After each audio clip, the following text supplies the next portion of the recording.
Estamos aqui no Direito Mais Esporte. Hoje eu estou com um convidado muito especial. Quem me conhece sabe o carinho que eu tenho pelo surf, pelo bodyboard, né, por esporte de areia. Hoje eu estou aqui com o Marcos Kung. Oi, boa tarde. É um prazer estar aqui, Renata. Tudo bom? Tudo ótimo. Então, eu andei, fiz uma pesquisa aqui.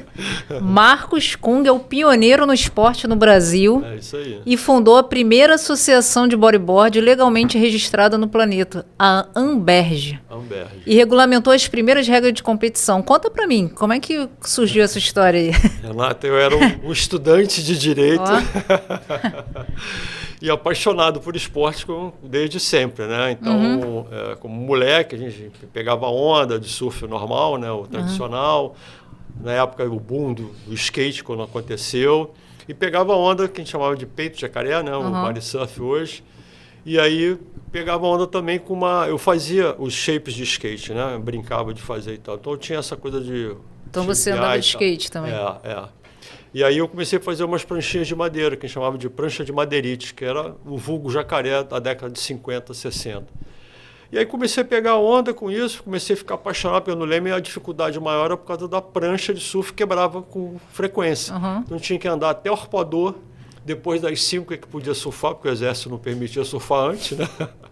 Então foi assim, aí eu descobri o bodyboard, um amigo meu trouxe do Havaí, comecei a pegar onda, e eu era metido já, tudo que era coisa do esporte, não, vamos fazer um jogo de futebol de botão. Eu organizava as regras, eu fazia o regulamento. Festinha, era eu que organizava. Então já tinha aquele ranço de advogado. Exatamente, aquela matriz estava ali permanentemente. Então eu falei assim, caramba. E aí eu comecei a pegar onda de bodyboard.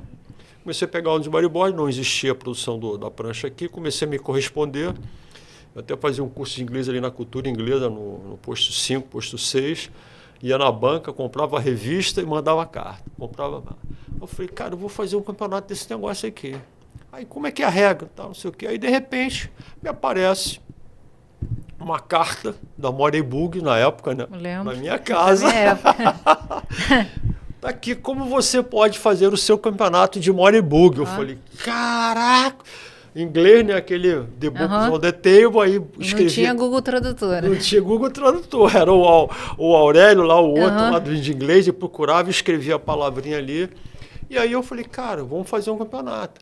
Só que eu vi que eles tinham, assim, as manobras, né? Mas não tinha... Como eu já surfava e ajudava, assim, na galera nos campeonatos de surf, eu falei assim, cara, acho que tem que ter um movimento, né? Como é que a moeda bate e tal. Falei, vou formular umas coisinhas aqui. E comecei a formular. E aí a coisa foi andando, comecei a correspondência, a coisa do bodyboard no mundo estava crescendo muito. Eu não tinha ideia que os campeonatos lá fora eram organizados por empresas. Entendi. Na verdade, era um objetivo comercial. Né? Assim como era a Fórmula Ford, a corrida lá do Fusquinha, só podia correr do Fusquinha, a prancha Morebug, que organizava, era a empresa da Morebug, para fabricar o Morebug, e eles só permitiam que você usasse a prancha Max 77 na Morebug. Até então, eles faziam deles, e a gente começou a fazer. Eu falei assim, cara, vamos fazer o seguinte... Pediram patrocínio ou não? Deles. Aí o que aconteceu foi isso, eu comecei a receber convite para participar nos campeonatos lá fora. Entendi. Cara, como é que eu vou fazer? Estudante de Direito, fazendo estágio no Ministério da Fazenda, eu tinha passado no concurso para auxiliar judiciário. Aí o meu professor de Filosofia da Ciência na PUC falou, Kung, cara, escreve para eles, pede um convite formal e organiza uma associação. Sim. Na época, você tinha que colher 20 assinaturas. Aí, E eu tinha me candidatado também a oficial de justiça na época, né? Eu me formei em 82, foi em 80, isso eu já passei alguns anos. Quando chegou 83, tivemos o primeiro campeonato lá em Piratininga, Niterói. Aí eu falei, cara, e a gente... O que acontecia? Os campeonatos de surf, com o boom do esporte Morebug, que era Morebug na época, colocavam modalidade Morebug. Só que a gente só pegava onda, as competições aconteciam no final da tarde, no final do campeonato, 4, 5 horas da tarde. Os juízes já estavam totalmente, eu vou pedir, aí acabava ficando o número de juízes, em vez de 5 passava para 3. Ou seja, a gente tinha uma depreciação. Eu falei, cara, não dá mais para a gente se submeter a isso. Sim. Não tem público, a gente não tem patrocínio, não consegue nada, mas os caras querem o dinheiro da nossa inscrição. Sim. E a gente já começava a ter algumas... o apoio da loja, dava um short, dava isso e aquilo. Aí eu falei, vou fundar uma associação. Aí o meu professor, na época, filosofia de ciência, falou, olha, cara, por que você não reúne 20 pessoas, que são as pessoas... 20, o número 20 é para você entrar e registrar no cartório a tua associação. Você vai ter lá o CGC, não era nem CNPJ. Caramba, antigo o negócio. Era CGC na época. É. Eu fui lá para o meu chefe no Ministério da Fazenda, não, é isso aí mesmo, segue, cara, segue, você está gostando disso, segue e tal. E aí, em 84, eu fundei a Associação de Morebug do Estado do Rio de Janeiro, a famosa Amberge. E aí, a Amberge foi a primeira legalmente registrada no planeta, é isso mesmo? Não existia? Inteiro, não existia. Não existia. E, coincidentemente, Renata, um empresário daqui do Rio de Janeiro, na época ele tinha comprado a Clarkfon, que fabricava os blocos de espuma para prancha de surf. Uhum. Ele comprou do filho do dono da Coca-Cola na época. Eram os irmãos Teixeira, o Jairo, o Isaac, eram 3 irmãos. Eles compraram e me ligaram. Você não pode, estou sabendo que você fundou, que tinha saído numa tripinha de notícias lá da Fluir, né? Olha, foi fundada a Associação de Morebug do Estado do Rio de Janeiro e tal. Você não pode, eu comprei a licença, o nome. Eu falei, olha só, a gente está enganado. Olha só, eu sou estudante de Direito, acabei de me formar e tal. Eu fiz a coisa corretamente, não tem nenhum fim lucrativo. Isso aqui é uma associação, o objetivo é promover o esporte. E que tal a gente fazer o contrário? Você se associar, você patrocinar. Eu vou pensar nesse negócio aqui, que eu estou começando um negócio e tal. Eu falei, bom, não deve ser muito do meio, cara. Sim, era empresário. Era empresário, né? O cara estava pensando no negócio. Até aí tudo bem, mas eu naquela jovialidade... e de qualquer forma seria, pelo que você propôs, é uma coisa interessante para ambas as partes. Exatamente. E aí, uma semana depois, Renata, o Jairo, vem pra cá, que eu tô aqui em Vigário Geral. Eu falei, bora, minha mãe, que isso? Vai pra Vinda Brasil, não sei o quê. E eu tinha passado na época, eu estava recém-formado, era para ser feita a prova do exame. Não existia exame na hora, né? As provas eram na bancada da universidade. Eu cheguei a fazer a prova, mas eu já tinha passado também para oficial de justiça. Entendi. Aí eu falei, vou seguir, né? Aí eu falei, cara, beleza, fui até Vigário Geral, e aí engraçado que eu passei para a primeira vara criminal de Nova Iguaçu, fui oficial de justiça, né? E eu passava praticamente por Vigário Geral, porque eles tinham inaugurado uma linha, né, direta até Nova Iguaçu, e assim foi. E aí eu fui, me aproximei deles, fizemos uma união, e aí começamos a divulgar, bombou no verão década de 80, aparecia no Fantástico, aquela coisa toda, e caramba, associação, não, temos aqui o CGC, você pode colocar verba, tem um contador no Ministério da Fazenda na época, com todo o histórico que eu tinha, eu acabei utilizando isso. Lógico. E aí, foi em 85 que a gente conseguiu um pool de empresas, o esporte já estava bastante divulgado, né? Foi o boom, foi o esporte dos anos 80. Sim. Né? Eu lembro, todo mundo ficava comprando, era o pessoal da nossa... Quem não era adolescente nessa época? Que gostava de bodyboard, nem era tanto surf. Exatamente, era só bodyboard. Sim. Inclusive... Eu tinha uma pranchinha. Exato, todo a mulherada caiu em peso. É. Porque acontecia o seguinte, a namorada do surfista ficava na areia. Isso. A galera do bodyboard falou, bora mulher, vamos para dentro da água. E o pessoal ficava no sabonete. Nossa, exatamente. Aí eu falei, caraca.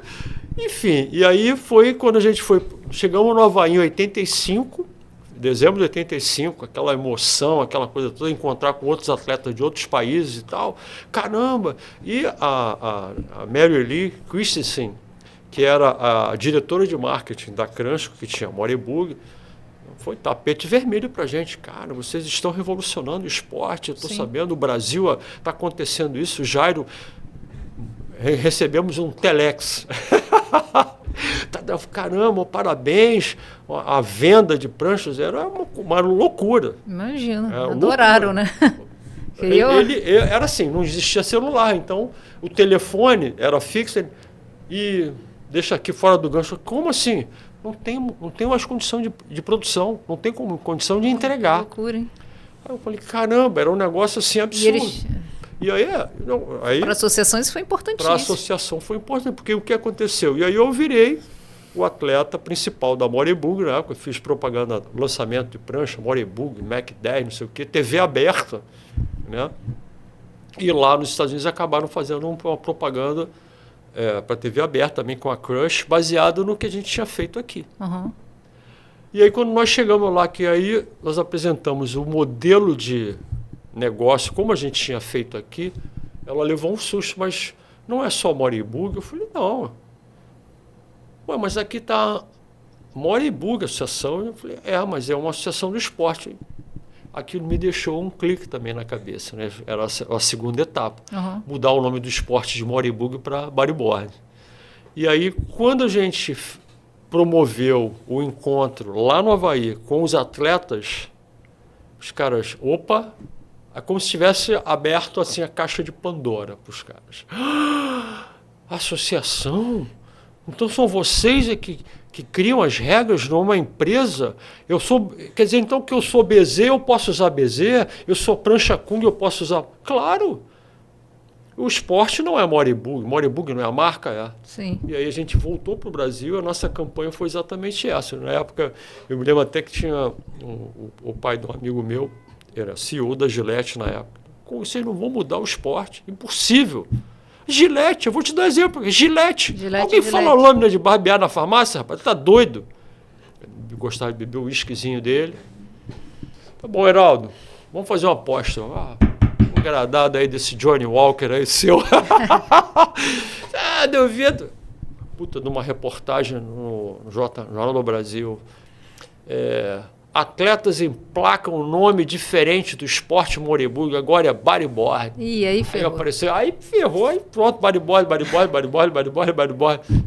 Cadê o meu engranado? Ele falou, olha, vocês... assim, revolucionaram mesmo, né? Isso foi, Renato... Eu me lembro, todo mundo falava, vou pegar o meu Moribug. Não era bodyboard. Aí depois onda de Mori. Onda de Mori. Aí depois o meu bodyboard. E essa... Teve essa transição. A gente conseguiu, primeiro, divulgar que a forma legal, jurídica, profissional de você organizar o esporte é através de uma associação, de uma federação. Sim. Uma federação, ou seja, e a rede de relacionamentos que o esporte promove, né? Sim. A mídia, consumo, comércio, indústria, apresentador. Fora também a questão social daquele esporte para toda a sociedade. A questão social infinita. Sim. Né? Hoje aí também integra, na época não se falava tanto, a sustentabilidade. Sim. Né? Então, assim, com isso a gente começou a agregar, as empresas nos procuravam, era o inverso. Em vez de a gente sair batendo em cada portinha, os empresários que ligavam para a gente. Eu me lembro até que o primeiro presente que eu levei para minha mãe, que a sede era lá em casa, né? Lógico. Era a secretária eletrônica, a primeira viagem que eu fiz. Estou toda feliz. Minha mãe, que eu não aguento mais, associação aí da Associação de Moribug. Quer dizer, eu nunca mais atendi o telefone, só atendia depois que falava. Né? Aí eu falei, mãe, comprei um negócio aqui, uma maquinazinha que é só apertar esse botãozinho aqui, grava, aí eu retorno a ligação, ai meu Deus. Graças a Deus. Graças a Deus. E assim, e com essa... foi em 11 de abril de 1984. Em 85 nós fomos descobertos. Aí o que aconteceu? Depois da nossa primeira ida para o Havaí, nós fomos literalmente os caras. Né? Eu falei, cara, a gente voltou para o Brasil, era celebridade. Acho que eu até vi aqui, ó. Em 1988, foi homenageado na terra das grandes ondas, Havaí, com o prêmio de personalidade mundial do esporte. Conta aí pra gente isso aí. Foi então. Muito legal. Foi um prêmio que me surpreendeu, porque até então não tinha. Eles premiavam literalmente os atletas. A melhor onda, a pior vaca, ou a melhor, não sei. Foi até o Xandinho que ganhou, largou a prancha e mergulhou de cabeça. Eu falei, cara, tá maluco, você podia bater de cabeça no coral. Ele, porra, meu, nem pensou, eu queria largar. Queria se livrar, né? Se livrar, né? E aí eles fizeram essa premiação, a premiação Personalidade Mundial, né? Porque assim, o que eu fazia exatamente esse propósito, de catalisar os atletas. Eu falava com japonês, marroquino, porque era a primeira oportunidade. Sim. E, ao mesmo tempo, eles estavam curiosos, porque assim, nós fomos o último país estrangeiro, vamos dizer assim, fora ali do circuito. Até a Europa mandaram alguns atletas, uma inclusive foi brasileira, que ganhou um campeonato na França, e ganhou o direito de participar no evento mundial lá em Pipeline, no Havaí. E nós éramos assim, tipo, da América do Sul tem o Brasil. Os brasileiros, porque o que acontecia? Tinha um newsletter, uma cartinha, era uma cartinha da empresa Morebug, era distribuída mundialmente. E lá eu apareci a primeira entrevista de um brasileiro ali. Então aquilo ali era como se fosse uma revista mundial, não existia revista ainda. Caramba, o tal de Kungo, careca com bigodão, não sei o que o cara tá fazendo isso, lá tá fazendo isso, e tem altas ondas no Brasil. E outra coisa, um monte de mulher linda, pegando onda.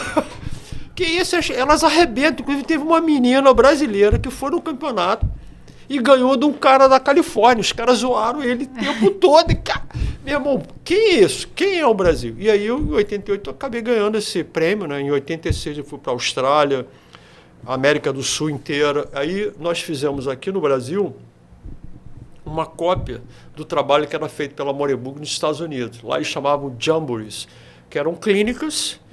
Eles, no caso, né, no verão do lado leste, Califórnia e Havaí. Então, eles promoviam clínicas na praia para as pessoas pegarem onda, gostarem e aí fomentar o esporte. A gente foi fazendo isso aqui pela associação, esportivamente. Eles faziam isso comercialmente, né? E aí a gente transformou. Eu fiz isso aqui no Brasil, fui umas 3, 4 vezes. Costa, com 60 dias viajando, blá, blá, blá, parando em cada capital, fazendo rádio, televisão, não tinha celular, não tinha Instagram, não tinha nada, era no peito e na raça mesmo, fazendo o que a gente chama de roadshow, né? Botava as pranchas no carro e fui fundando cada associação em cada estado litoral do país. Do Rio Grande do Sul, só não fui até o Maranhão, porque eu parei no Ceará. Caramba. Fui levado para a Polícia Federal. Essa foi hilária. Nós fomos abordados numa terceira loja, fui eu os representantes da Morebug, chegamos numa loja lá, como fomos sair, os policiais, que é isso? Falei, cara, calma, peraí, são vocês mesmo, pode encosta tudo, larga a pasta, que pasta é essa? A prancha de bodyboard, uma pasta gigante. Eu falei, que isso, cara? São os carioca que estão roubando. Eu falei, que isso, carioca que roubando? Teve uma mega situação durante uma semana em Fortaleza, foi em 88, já tinha recebido o prêmio, né? Então já era bem conhecido na revista Fluir e tal. Cara, são os cariocas que vocês estão roubando, estão entrando nas lojas. Eu falei, meu Deus do céu. Pegaram um representante de Pernambuco, o outro Paulo, que era de São Paulo, e eu, que estava fazendo a mídia do negócio. Cada um para um lado. Eu falei, cara, não, pelo amor de Deus, olha só, eu sou o fulano. Eu falei, que mané, que não sei o que, quem não vai aqui, cariocada não vai se ganhar aqui. Eu falei, que isso? Não queria nem escutar. Renata, eu sei que por causa das publicações na revista, né? Pena que não tinha Google, né? Caraca, esse é o Kung, aquele careca do bodyboard, não sei o quê. Eu falei assim, não, olha só, eu também sou advogado, né? Já tenho uma estrada na área jurídica, se fui auxiliar, oficial, deixei a defensoria para me dedicar ao esporte aqui e tal. Cara, que maluco, nem sabia que você tinha toda essa bagagem, que bacana, que não sei o que. Que a gente tem um estigma, né, de ser vagabundo. Sim, sofista, não quer saber nada. Não, cara, não é assim não. Eu estou aqui a trabalho, fazendo a divulgação da prancha, do material. Os companheiros que estão comigo, não sei onde eles estão. Não, cara, a gente pode ficar tranquilo. São representantes, todo mundo aqui é pai de família e tal. E aí foi alguns sustos, mas valeu a pena. Não tem nada a ver com o contexto, mas a Polícia Federal entrou e saiu, né? Só para deixar animado o negócio. Só para deixar animado. O coração... Imagina, como assim? Né? Como assim, né? Na dúvida. Mãe, apareci no Fantástico. Mãe, eu tô aqui na Polícia Federal. Como assim? Então, aí no ano seguinte deixou de competir profissionalmente, criou a marca Kung Bodyboard, com modelos de pranchas sustentáveis e customizadas, com design inovador e tecnologia exclusiva. Ou seja, você patenteou isso aí. Conta para mim, da onde que surgiu essa ideia? Da onde surgiu essa ideia, Renata? Então, eu acabei em 89, né? Eu era oficial de justiça. Uhum. E aí eu recebi uma proposta muito interessante, de uma empresa alemã que estava entrando aqui no Brasil e trabalhando em paralelo com uma fornecedora de espuma, chamada Dow Chemical. Se você lembra, na época, o Big Mac era com aquela embalagem de espuminha, uma branquinha. Isso eu já não lembro, não. Nunca gostei muito de tá bom. fast food, mas ela é uma espuminha, né? Uhum. Tipo um isoporzinho e tal. Tá. E era fornecida pela Dow mundialmente. Entendi. E tal. E eles vieram para cá, para o Brasil, e essa empresa alemã licenciou uma marca Speedo. E, na época me convidaram para direcionar. Olha, você vai cuidar da parte produção, marketing, tudo. Eu falei, uau, que desafio. E na época eu tinha a oportunidade de ficar ou 6 meses ou 2 anos sem vencimento, vinculado ao Estado. Eu falei, vou fazer um teste. E na época, assim, começaram a pipocar alguns empresários interessados no negócio. E aí eu fui avaliando, né? E esse alemão realmente tinha uma tecnologia bem diferente. Foi quando eu me aproximei dele e ele me mostrou a fábrica. Eu falei, cara, essa é a fábrica. Ele falou, tá tudo bem, só que é o seguinte, nós estamos aqui em São Paulo, você está no Rio, vai ser difícil, né? Uma hora que você acabar a tua licença, como é que você vai fazer? Ele, pô, cara, olha só, eu até brinco, eu já ele é falecido, mas eu falei assim, cara, fadado ao sucesso não é uma boa combinação verbal, né? Eu não sei português. Eu falei, fadado, normalmente fadado é para baixo, né? Não é fadado, você está... Enfim, eu aceitei a proposta e pedi exoneração. Caramba, né? Imagina, né? Todo mundo tem cargo público, né? Cargo público, fez direito, estabilidade, segurança, vou embora para ser empresária. Quero ser empresário, quero viver disso. E o que aconteceu? Durante esses 2 anos, nossa, eu conheci o mundo. Imagino. Conheci o mundo, fortaleci o meu inglês, né? Que a gente brincava, books on the table, não, eu fui aprender inglês, viajando o mundo e cuidando da parte empresarial. Né? Eu fui aprendendo o peito e na raça, né? A questão de gestão, o negócio, e fui cada vez mais me apaixonando pela parte química, de produção também, né? Sim. Foi quando a gente fez quer ver a parte jurídica, onde foi me assessorando tudo, fazer uma joint venture. Eu ligava muito para os meus professores, mas você não vai voltar? Não, cara, eu estou aqui falando com o pessoal da Dow Chemical, os caras querem fazer uma associação com a gente, uma joint venture, eu não tenho nem ideia como é que é isso. Joint venture? Sério? Eu falei, sério? Caramba! Peraí, então foi legal, porque assim, uma rede de amigos meus pós-formados, né? Acabou te auxiliando. Na época do Ministério da Fazenda, não, porra, vai, função. Eu fui e fui abrir minha empresa de distribuição e fui realmente, deslanchei. E foi engraçado que foi em 89, nós tivemos as eleições. 90, eu fui para lá, eu me lembro disso, foi 19 de abril de 1990, dia do índio. O alemão quase infartou, literalmente, porque ele falou, cara, confiscaram todo o que eu tenho. Você tem R$50, eu tenho 50. Olha o que o cara fez. Confiscou os bens de todo mundo. Teve muita gente infartando. Então, foi o Collor, né? Era suspeita de que seria o Lula. Quem acabou fazendo isso foi o Collor. Minha mãe falou, meu Deus, o que você vai fazer agora? Eu falei, mãe, vou pegar o carro, eu vou até São Luís do Maranhão vendendo prancha. Como? Ninguém tem desespero, dinheiro, tá todo mundo desesperado. O alemão, coitado, ele entrou numa depressão, literalmente. Eu imagino. Ele tinha um sítio em Biúna, ele falou, cara, eu vou plantar batata que a gente vai comer batata. Eu falei, não, cara, pegamos o carro. E foram os 2. 60 dias viajando, vendi 600 pranchas, divulguei tudo. E a coisa foi mudando. Aí o que aconteceu?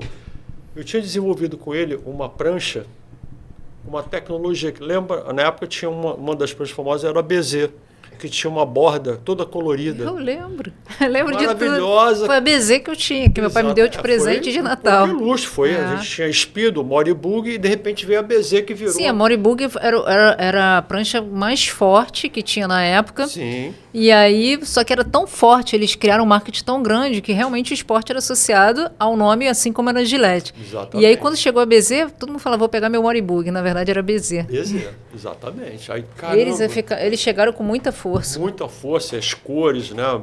Sim, um Todo marketing apelo, danado. maravilhoso.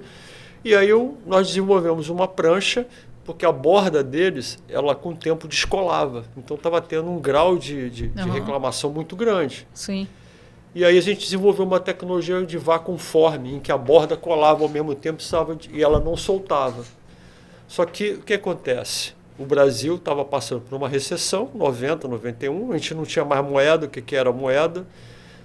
Foi a primeira vez que eu senti na época, né? Poxa, comprei meu primeiro carro, estabilidade, não sei o que, de repente eu falei, caramba, o que é? Ele falou, cara, eu tenho uma ideia. Por que a gente não vende essa prancha lá fora? Que isso e tal, não podemos vender essa prancha. Eu conheço alguns amigos, tem os pais que têm lojas em Portugal, na Espanha, vou mandar para eles, não custa nada. E aí, Renata, foi um negócio, cara, que é isso? Fizeram um teste lá na Europa, a prancha fez um sucesso, mesmo disputando com o BZ, com o Moribug. De onde vem essa tecnologia? Do Brasil, mas é uma tecnologia alemã, que isso os caras inventaram, o tal do Kung. Tanto é que o pessoal brincava aqui, Gênesis, então Pink Floyd, Kiss, não sei o que. Porra, tá bom, me sacaneia. Aí eu comecei a vender a prancha lá fora. Foi o que deu sustentação. O nome da tua marca era Gênesis? Gênesis, né? Gênesis. O que aconteceu?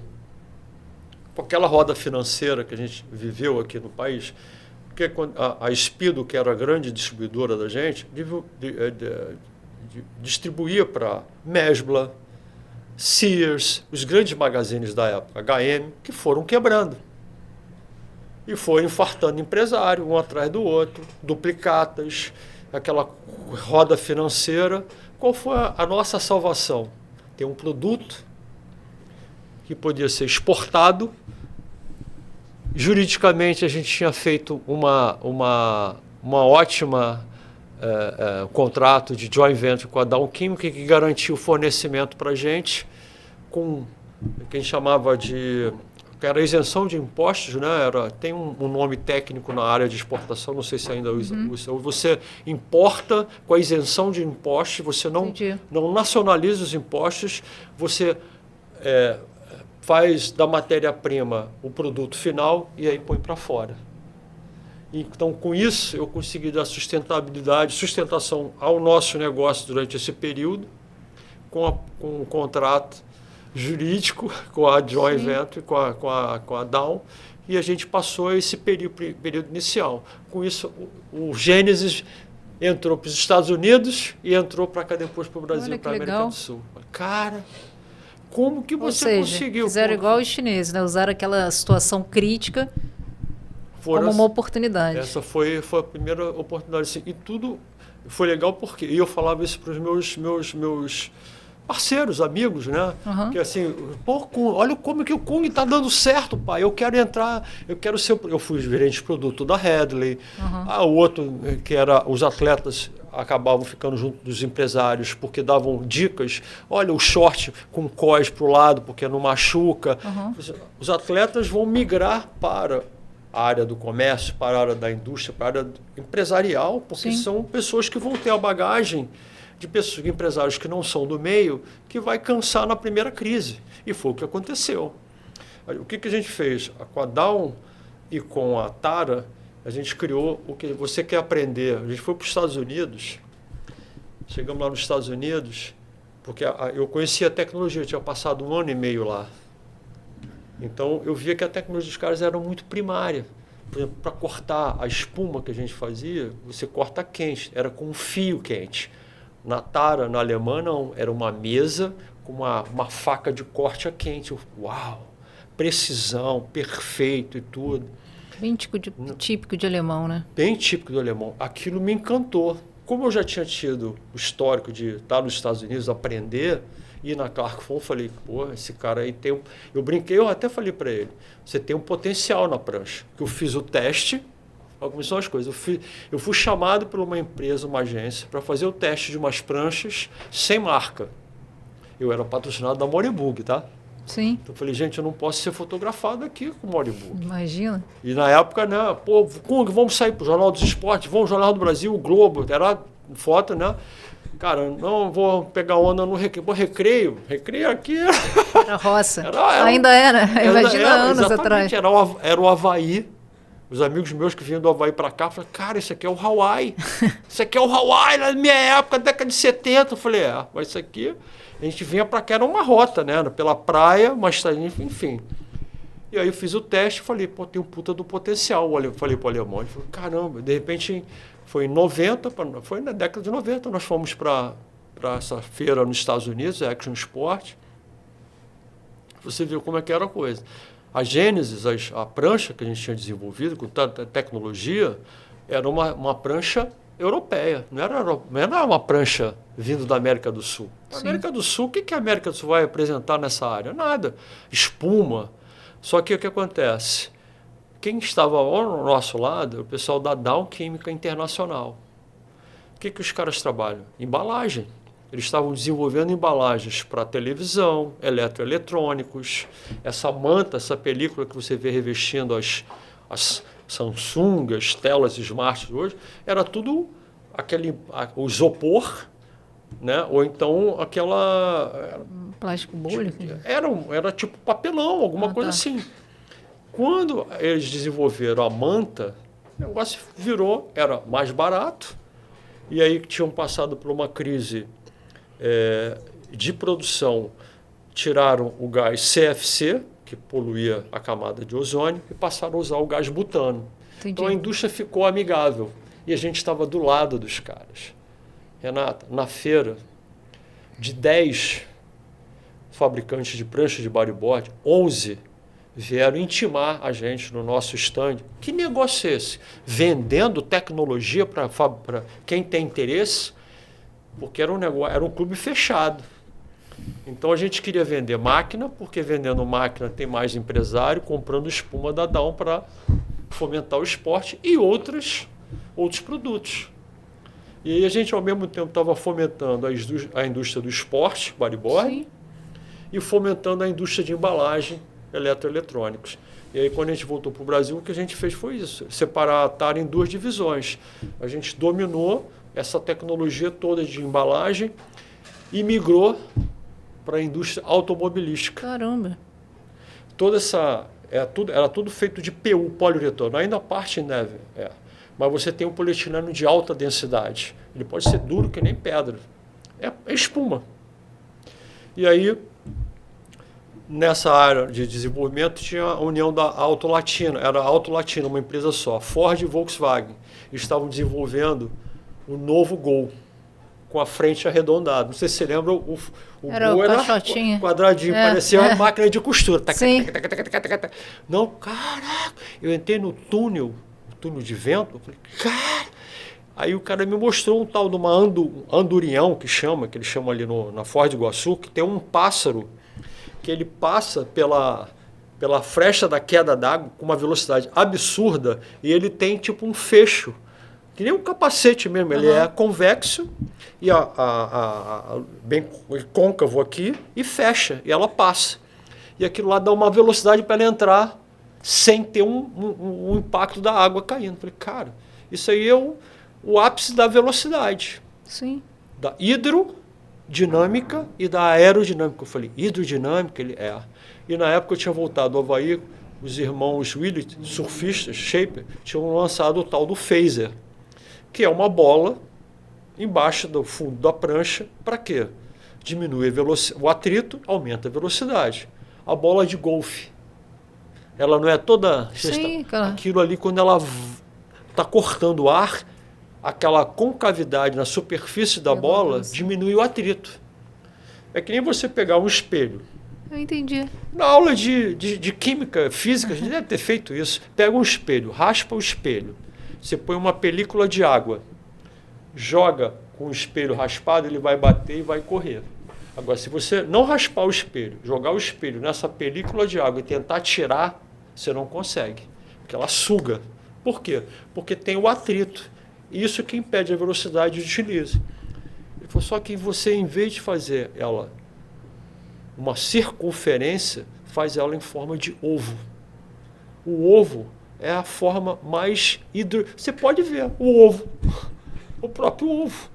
Todas a linha de carros e aviões são todas elas côncavas ou convexas, porque quebra essa pressão do ar e do atrito. Falei, caramba, e aí inventei o negócio.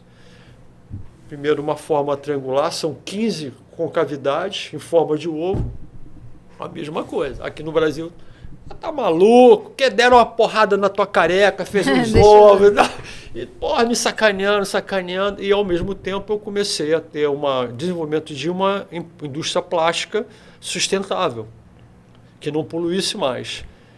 E aí eu juntei as duas coisas, e aí fui para o Japão em 97, ele estava nascendo. Cheguei lá, os caras estavam fazendo um guia de pranchas, a cada 10 anos eles faziam, era a inovação da década.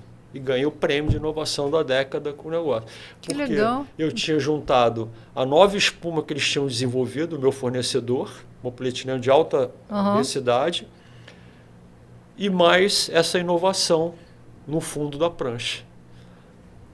Aí eu falei, cara, fechei o cerco, tô feliz, vou pra galera. Ou seja, de atleta, fundador, empresário, criador de tecnologia. E aí depois ficou cansado, vamos brincar de fazer escolinha de surf lá na Barra. Exatamente, Renato. Olha Posto 5? Posto 5, Renato. Posto 5, meu posto 5 da Barra. Posto 5. Bem ali na tua casa. Pois é, eu vi a escolinha de longe. Olha, nada é por acaso, né, Renato? Olha só, muito legal. Assim, o que acontece? Eu voltei para cá, para o Rio, em 97, né? Depois dessa loucura de o RV real e sai, crise lá fora, crise aqui, como é que faz? Vou morrer, não sei o que eu vou fazer da minha vida. Caramba, deixei minha aposentadoria, joguei tudo pela água. Cara, mas olha só, não dá, eu não consigo tirar o que está me mexendo aqui dentro. Eu tenho que dar um jeito. Aí eu fui me moldando, literalmente, porque aqui você tem que ser empresário, empreendedor brasileiro, tem que ser se adaptando, né? Readaptando toda hora. E assim eu fui. Só que aí o que acontece? Renata, eu, até por força, primeiro essa coisa da escola, né? Por força de um cliente meu, na época, ele tinha um vendedor que queria largar as vendas e falou, cara, eu vou montar uma escola de surf.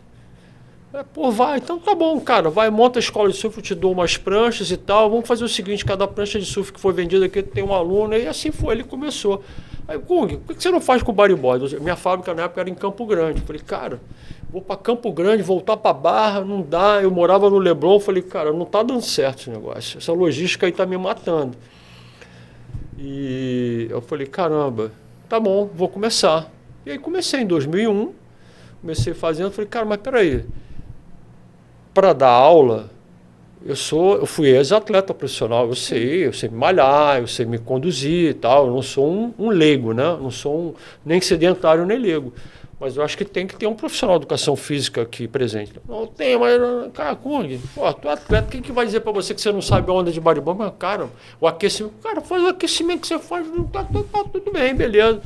E assim eu vi em cada escola fazendo isso. Falei, não, peraí, não tá certo, gente. Olha só, você vai na farmácia hoje, você tem um farmacêutico lá. Sim.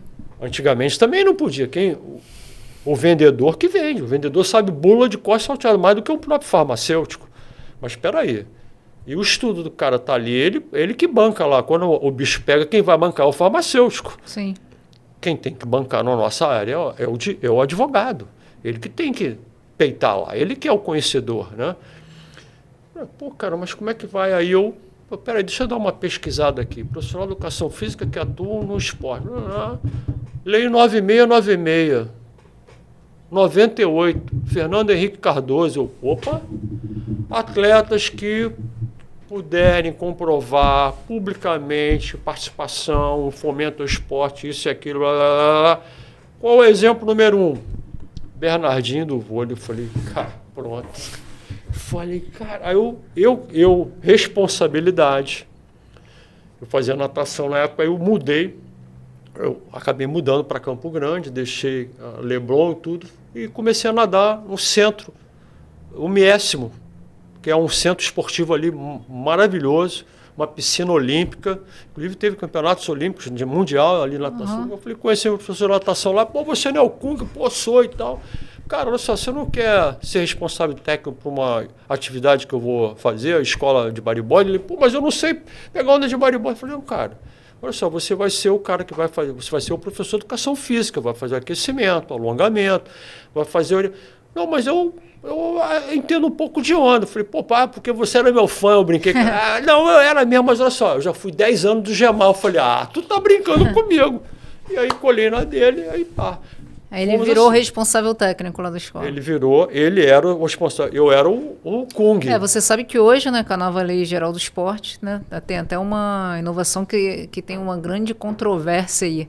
Se isso acontecesse, o artigo 75, né, o artigo 75 todo, ele fala o seguinte, atletas com 3 anos comprovados, eles podem ser treinadores esportivos, desde que a confederação ou a federação certifique esse atleta. E a confederação ela tem que estar afiliada ao Ministério dos Esportes para ter dar essa carteira? Não. Ela tem autonomia plena? Ela tem autonomia plena. Interessante isso. Interessante, eu estou até escrevendo um artigo sobre isso aí, e o próximo podcast vai ser para falar sobre esse assunto. É interessante, Ana, porque o que acontece? E não só isso, aqueles que não foram atletas profissionais, aí o parágrafo 2º, inciso 2, na segunda parte, ele fala o seguinte, o próximo podcast vai ser para a gente falar sobre isso. Ele diz que as confederações podem... formar através de cursos profissionais treinadores esportivos. Inclusive criou a figura do treinador, a profissão do treinador esportivo. Isso é muito rebatido. O CREF está louco com isso, só que não tem legitimidade para brigar, porque justamente por conta da autonomia esportiva previsto, né, na nossa Constituição livre. Sim. Então hoje, você vê, porque até então o que aconteceu? Quando eu li a Lei 9696, que foi sancionada pelo Fernando Henrique, ela tinha um prazo prescricional de 10 anos. E em 2008 eu falei, gente, vamos ter que fundar a Associação Carioca das Escolas de Surf. Porque o que aconteceu? Começou a ter um boom de escolinha disso, escolinha daquilo, mas legalmente na praia ninguém tinha autorização, ninguém tinha alvará. Que loucura. E não tinha fiscalização? Não tinha fiscalização. Agora a tem, lei né? ainda, até então, por exemplo, que você, pelo CREF, né? Olha que interessante. Aí eles devem estar loucos. Você tem uma leva. Porque eu já conversei com até um presidente, não vou citar o nome, mas ele está desesperado, porque por conta disso. Do artigo 75. Sim. Há controvérsia. Há quem diga que as confederações não têm... autonomia. Autonomia não, né? Acho que essa discussão já ultrapassou, porque está na lei, a gente não tem que discutir. A grande questão aí é que eles falam, 4 anos de educação física não está formado, mas o problema é que esses cursos, eles estão treinando... esses profissionais, inclusive eu sou advogada da Confederação Brasileira, né, de Musculação e Fisiculturismo, eles estão fazendo um curso de 1 ano e meio, formando, né, a própria associação. A confederação. A confederação. E tem uma... E eu tive até agora com o Fufuca lá, conversei com ele sobre isso, ele falou, não, na verdade, a ideia, o CREF veio aqui, tentou, inclusive tem inúmeras decisões do STJ, o beach tennis, o treinador esportivo está superado. Caramba. O STJ já disse que não precisa ser formado em educação física. Ou seja, então vai ter uma briga com a classe dos professores.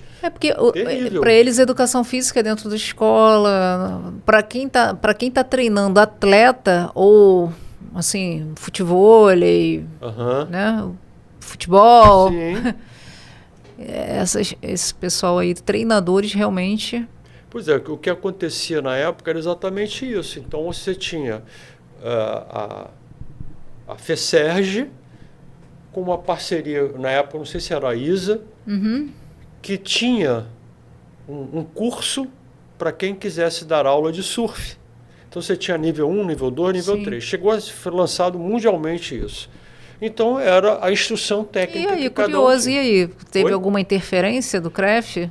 Alguma coisa assim? Não, o que aconteceu foi exatamente isso. Quando eu dei a ideia para a gente fundar a Associação Carioca das Escolas de Surf, o pessoal levou um surf e falou, não, olha só, a gente vai ser qualificado pelo um Conselho Regional de Educação Física, a gente vai poder registrar isso como uma empresa, quem quiser ser microempreendedor, vocês vão ser profissionais, vocês vão poder pagar lá o seu carnê, você vai ter uma profissão.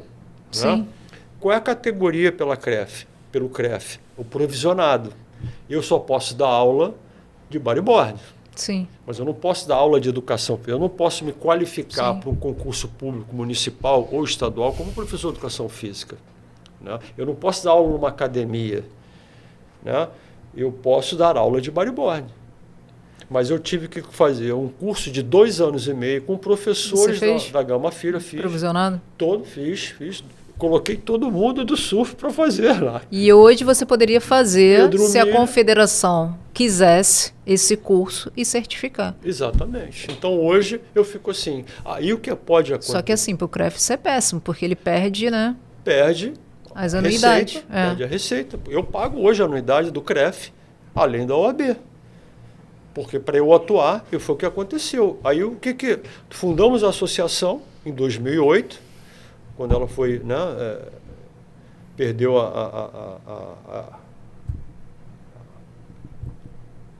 enfim, a credibilidade, vamos dizer assim, né? Então todo mundo tem carteira de provisionado, alguns já são graduados, algumas escolas têm professores graduados, outros entraram, e aí ficou a grande dúvida, mas e aí entrou luta, dança, o que você possa imaginar? E muita gente... Capoeira. Capoeira, inclusive... Os caras, peraí. A capoeira levou uma discussão para o STJ, STF, e eles ganharam poder danado. Eles podem dar aula em colégio. Sim. Por essa decisão. E existe... O que acontece? Eu acho que assim, o jiu-jitsu hoje, né, eu ouço alguns podcasts da galera do jiu-jitsu, a gente tem amigos em comum, eles não estão vinculados a isso. Eles têm uma autonomia própria. Né? Autonomia que tem previsão constitucional. Exatamente. Então, assim, a gente fica... de que forma isso? A gente não pode simplesmente colocar um rótulo numa garrafa sem saber o que tem dentro dessa garrafa. Sim. Então, a gente não pode sair rotulando. Assim, juridicamente, eu acho que é importantíssimo a gente ajudar os atletas, os esportistas a se organizarem e fazer com que eles, olha, os benefícios de vocês se transformarem legais é dessa maneira. Sim. Aí o que eu acho assim, aí é o Kung, vamos dizer assim, político-jurídico. Assim, porque a gente acaba se defrontando com parceiros que não entendem, de repente, a profissão como jurídico, como advogado. Sim. Então, assim, isso vai fazer com que a gente se aproxime das condições que nós precisamos para almejar e abranger mais pessoas, beneficiar mais pessoas. Vão ter alguns obstáculos que a gente vai ter que passar, mas são obstáculos necessários. Profissionalmente é importante. Sim. Então, acho que cada modalidade esportiva que tem uma tradição, como é principalmente as artes marciais, como são as artes marciais, né? Que tem esse peso da tradição, do respeito, da hierarquia e tudo, isso pesa muito. Então, o ideal é como você consegue apresentar juridicamente, profissionalmente, para toda essa porque é uma instituição, né? Sim, os caras são pessoas que criaram aquilo ali do nada. Então tem que ter um respeito, essa abrangência tem que entrar. Eu faço um paralelo muito impressionante, assim, foi a primeira vez que eu fui para Nova Zelândia, me esqueci o nome do ritual que eles fazem, principalmente os atletas do rugby. Eu vi pela primeira vez essa dança, os atletas do rugby, mulheres. Olha, só de falar me arrepia. Eles param e começam a gesticular e fazer aquela dança que é para fomentar a honra, a glória, a tradição, a hereditariedade que esses caras têm. Então, mas eles estão ali dentro das regras, vão jogar o rugby como deve ser feito, com apito, com placar, com mídia, com respeito.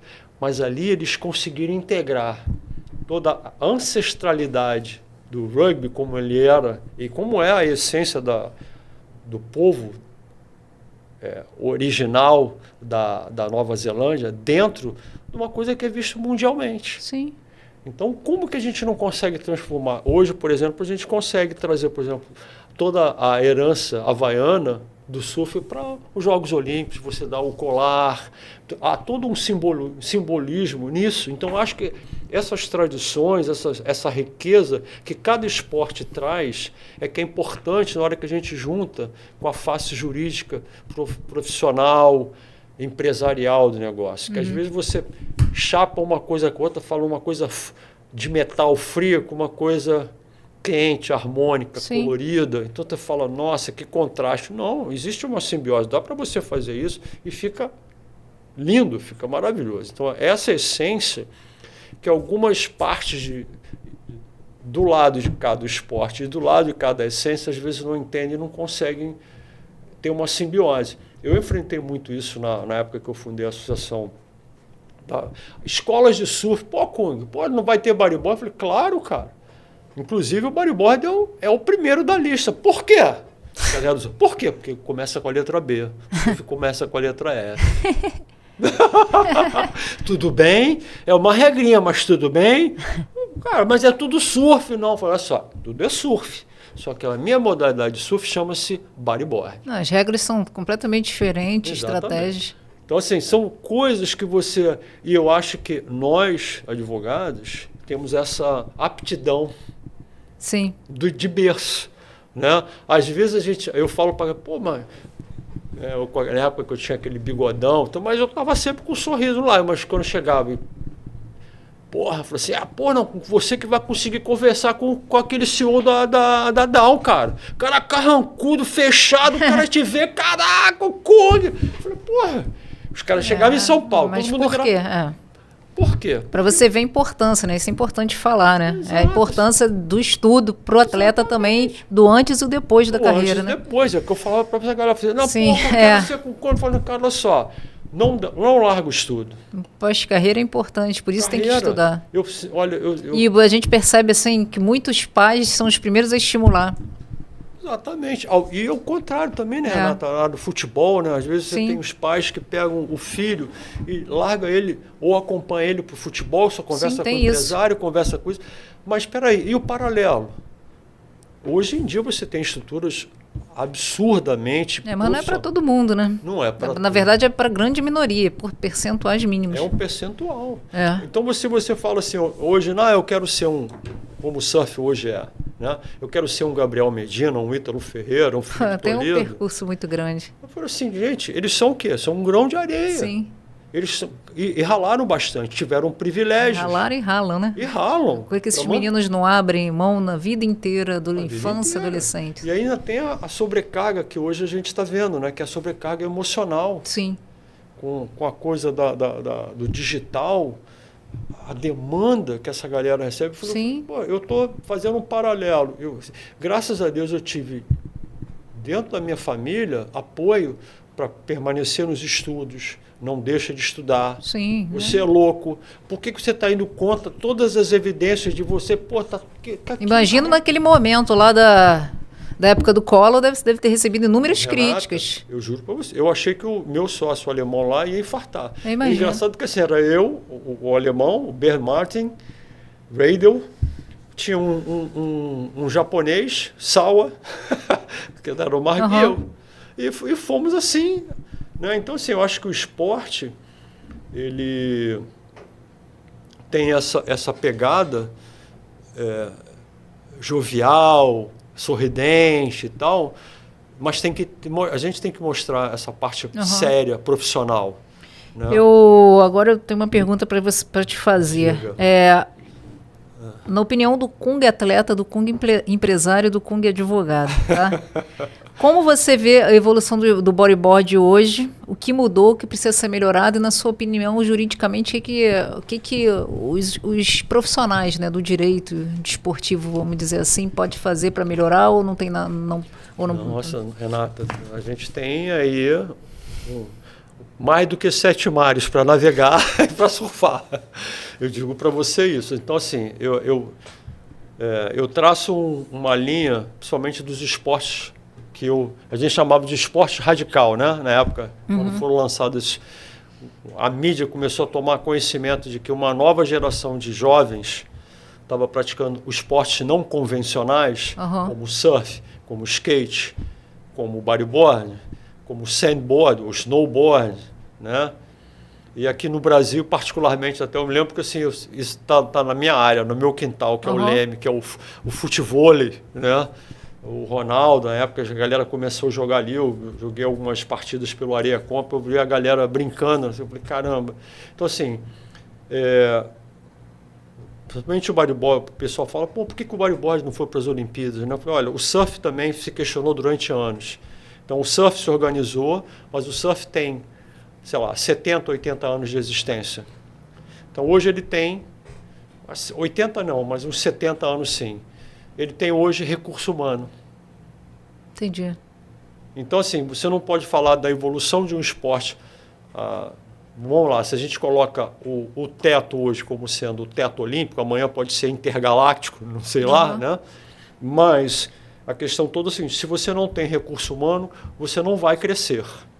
Então, o bodyboard, o skate, a mesma que passou por isso. Eu sei porque eu sou da primeira geração de skate.